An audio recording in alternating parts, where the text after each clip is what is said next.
कौमी आवाज़ के नाजरीन खुश आमदीद। बाजवा की डॉक्ट्राइन हो या चीनी ड्रैगन की चालें, अब कोई नहीं बच सकता।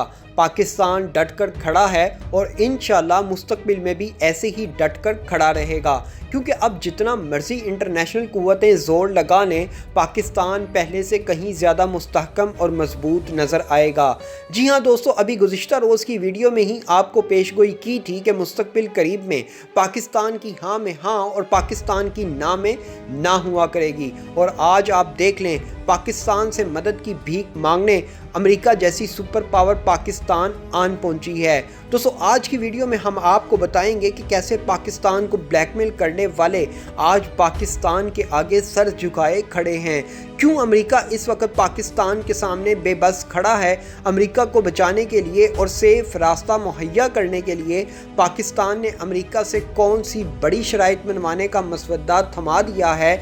आइए वीडियो की इंतहाई अहम खबरों की तरफ चलते हैं। दोस्तों, वीडियो में आगे बढ़ने से कबल अगर आपने कौमी आवाज़ को अभी तक सब्सक्राइब नहीं किया तो इसे सब्सक्राइब और बेल आइकॉन पर क्लिक ज़रूर करें, क्योंकि ये मेरी और आपकी नहीं बल्कि पूरी कौम की आवाज़ है। दोस्तों, नए अमेरिकी सदर ने आते ही जहां पूरी दुनिया में हलचल मचा रखी है, वहीं अफगानिस्तान के साथ होने वाले अमन मुआहदे को भी मनसूख करने के लिए एक नए मुआहदे के लिए कोशिशें तेज़ कर दी हैं। लेकिन शायद अब ये अमेरिका के लिए आखिरी मौका है, क्योंकि इस वक्त जो चाल जो बाइडन चल रहा है, जो मुनाफकत इस वक्त अमेरिका कर रहा है, वो इंतहाई ख़तरनाक है।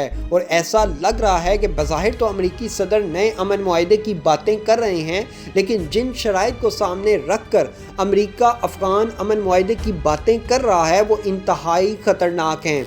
दोस्तों, ये बताने से कबल कि पाकिस्तान की सियासी और अस्करी क़यादत अफ़गान अमन मुआहदे के बदले अमेरिका से कौन सी बड़ी शराइत मनवाने जा रहा है, ये इंतहाई अहम है। लेकिन फिल वक्त हम आपको बताते हैं कि मई में अफ़गानिस्तान से ना निकलने की क्या वजूहात हैं और अब की बार अफ़गान अमन मुआहदे में क्यों कर भारत को शामिल किया जा रहा है, हालांकि भारत का इस तमाम गेम में कोई हिस्सा नहीं है। दोस्तों, अमेरिका ने 8 सफ़ात पर मुश्तमिल अमन मुआहदे का मसवदा अफ़गानिस्तान को पेश कर दिया है। दस्तावेज़ में फ़ायर बंदी और इसके नफाज की शराइत, ख़वातीन, बच्चों और अक़लियतों के हकूक़ के तहफ़्फ़ुज़ का मुतालबा किया गया है। अमेरिका की जानिब से भेजी गई दस्तावेज़ में ऐसे कमीशन का क़याम शामिल है जो 42 साला जंग में होने वाले नुकसानात का अज़ाला कर सके।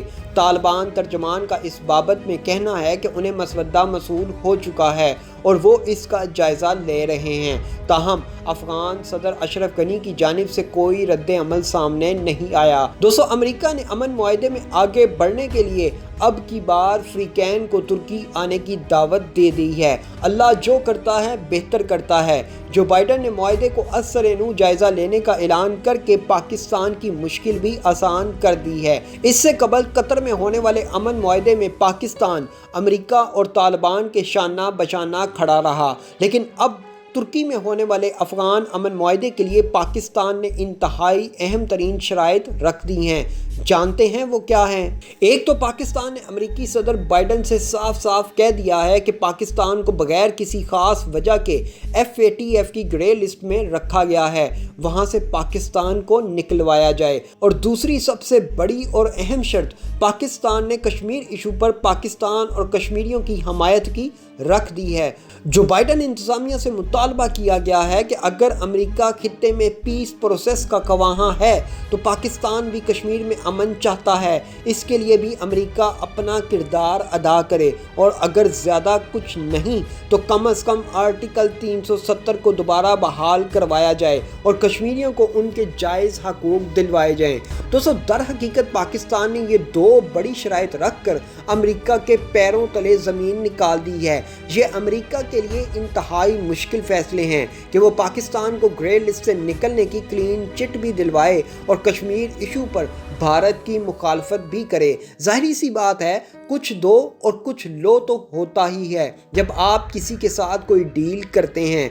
दोस्तों, पाकिस्तान की डील ऑफ कश्मीर अब बाइडन के गले की हड्डी ज़रूर बन जाएगी, जिसे नए अमेरिकी सदर نگل نہیں سکتے۔ دوستو اس وقت امریکہ عالمی برادری سے بھی پاکستان پر پریشر ڈلوانے کی کوشش کر رہا ہے کہ پاکستان پیس پروسیس کے لیے اپنا نمائندہ ترکی بھیجے تاکہ نئی شرائط کے ساتھ امن معاہدے کو ترتیب دیا جا سکے۔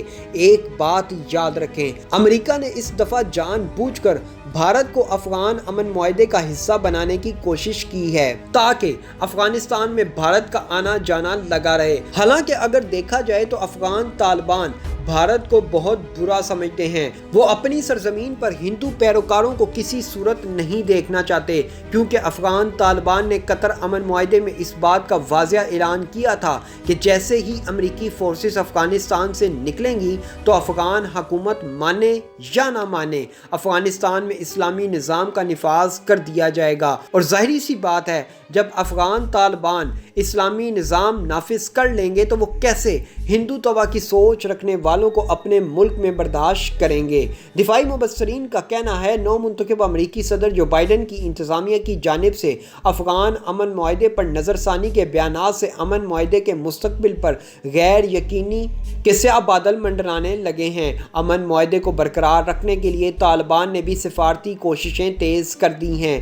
طالبان وفد ایران کے بعد روس پہنچ چکا ہے۔ دوسری طرف امریکہ نے کہا ہے کہ افغان مشن کے مستقبل سے متعلق فی الحال کوئی فیصلہ نہیں ہوا، لیکن تمام آپشنز زیر غور ہیں۔ امریکہ کی جانب سے یہ بات ایسے موقع پر سامنے آئی ہے جب وزیر خارجہ اینٹی بلنکن نے افغان صدر اشرف غنی کو ایک خط میں خبردار کیا تھا کہ امریکہ 1 مئی کو افغانستان سے تمام افواج کے انخلا پر غور کر رہا ہے، جبکہ دیگر آپشنز بھی زیر غور ہیں۔ خطے میں اینٹی بلنکن نے افغان صدر اشرف غنی پر زور دیا تھا کہ وہ امن عمل کو تیز کرنے کے لیے امریکہ کی تجاویز پر غور کریں، بصورت دیگر افغان حکومت کو طالبان سے تنہا ہی نمٹنا ہوگا۔ ترجمان نے بتایا کہ ہم نے 1 مئی کے بعد افغانستان میں اپنے فوجیوں کے مزید قیام کے بارے میں اب تک کوئی فیصلہ نہیں کیا۔ تمام آپشنز بدستور ٹیبل پر موجود ہیں۔ امریکی محکمہ دفاع پینٹاگون نے تصدیق کی ہے کہ امریکہ اور طالبان کے درمیان ہونے والے معاہدے پر نظر ثانی ابھی باقی ہے۔ جب تک یہ معاملہ مکمل نہ ہو جائے اس وقت تک امریکی افواج کے افغانستان میں مستقبل کے بارے میں انتظار کرنا ہوگا۔ پینٹاگون کے ترجمان جان کربی نے صحافیوں کو بتایا کہ کسی بھی سطح پر فورسز کی وطن واپسی سے متعلق کوئی فیصلہ نہیں ہوا۔ ان کے بقول یہاں پر کوئی ڈیڈ لائن میں اضافے کی توقع رکھتا ہے۔ ہم ایک عرصے سے کہہ رہے ہیں کہ افغان مسئلے کا حل سیاسی ہے، عسکری نہیں۔ البتہ سینئر افغان حکام اور حزب اختلاف کے سیاسی رہنماؤں نے تصدیق کی ہے کہ صدر اشرف غنی اور افغانستان کی امن کونسل کے چیئرمین ڈاکٹر عبداللہ کو افغان امن عمل سے متعلق تجاویز پر مبنی امریکی وزیر خارجہ کا خط موصول ہوا ہے۔ امریکی فوج کے انخلا کے بعد افغانستان کی سیکیورٹی صورتحال اور طالبان کے مزید علاقوں پر قبضے کے خدشے کے پیش نظر بلنکن نے اشرف غنی سے کہا کہ میں آپ پر اسی لیے واضح کر رہا ہوں، شاید آپ کو میرے لہجے سے اندازہ ہو کہ ہمیں اجتماعی کوششیں کرنے کی ضرورت ہے۔ بلنکن نے کہا تھا کہ امریکہ اقوام متحدہ سے کہہ سکتا ہے کہ وہ روس، چین، پاکستان، ایران اور بھارت کے وزرائے خارجہ اور سفارتکاروں پر مشتمل ایک کانفرنس بلائے جو افغان امن عمل کے لیے متفقہ حکمت عملی اپنانے پر تبادلہ خیال کریں۔ امریکی وزیر خارجہ کے خط کے مطابق یہی وہ ممالک ہیں جنہیں افغان تنازع کے حل کے لیے مل کر کام کرنا ہوگا۔ اینٹی بلنکن نے خط میں مزید لکھا کہ وہ ترکی سے بھی کہیں گے کہ آئندہ چند ہفتوں میں وہ طالبان اور افغان سٹیک ہولڈرز پر مشتمل ایک کانفرنس کی میزبانی کریں جس میں امن معاہدے کو حتمی شکل دی جائے۔ دوستو ایسی مزید معلوماتی ویڈیوز دیکھنے کے لیے قومی آواز کو سبسکرائب اور بیل آئیکن پر کلک ضرور کریں، کیونکہ یہ میری اور آپ کی نہیں بلکہ پوری قوم کی آواز ہے۔